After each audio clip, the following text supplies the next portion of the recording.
Chapter 3. Dangling from the ceiling. While I was staring at my naked self in disbelief, a gust of northerly wind blew through the doors. Usually we enjoyed the cool breeze, but now, to my horror, the wind grabbed me and I started floating with it, with no means to stop myself.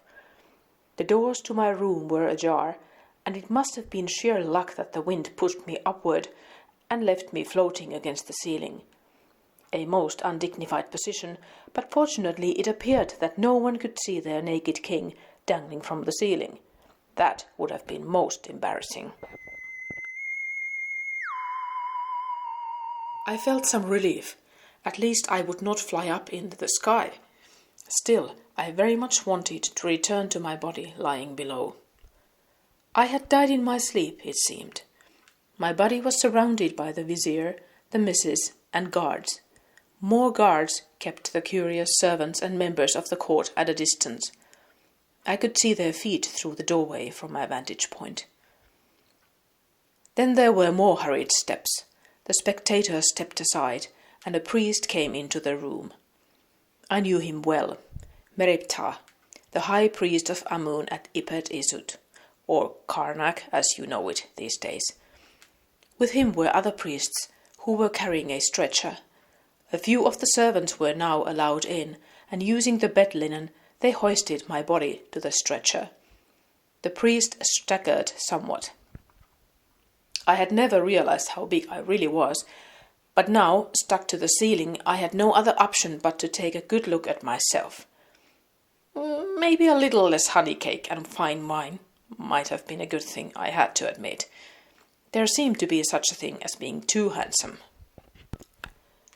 The high priest opened a roll of papyrus, theatrically, in front of him and started reading spells. "You really let yourself go, didn't you?"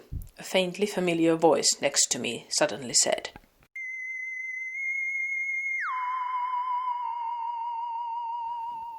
I turned my head to find a transparent mummy figure floating in the air next to me.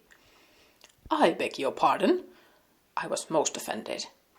"I am the king, and you can't have a king looking like a stick insect. He needs to be round to be respected.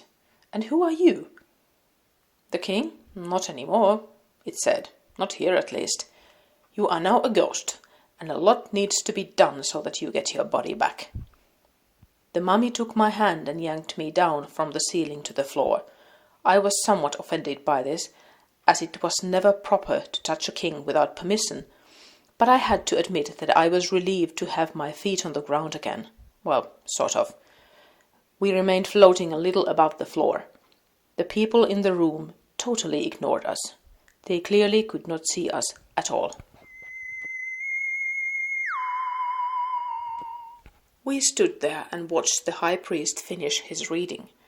Someone bounced into the room through the door. My heir, who had clearly just woken up.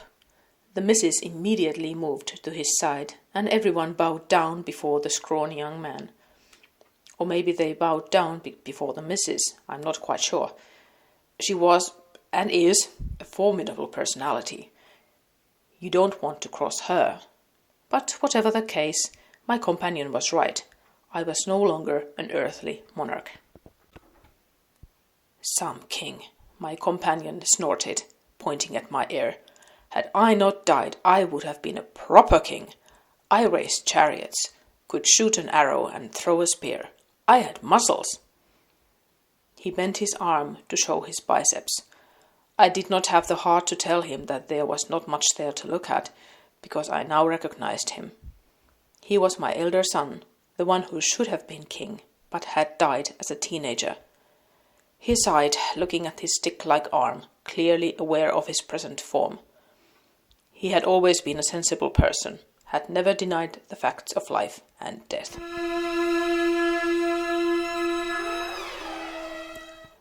Oh well, I used to have muscles. But in any case, I am here to keep an eye on you, so that you stay near your body until it's ready to receive you again. Come on, Dad. Let's follow your body to the place of washing. My body was covered with a sheet of linen and carried out of the room. The women had begun to wail their grief in the women's quarters.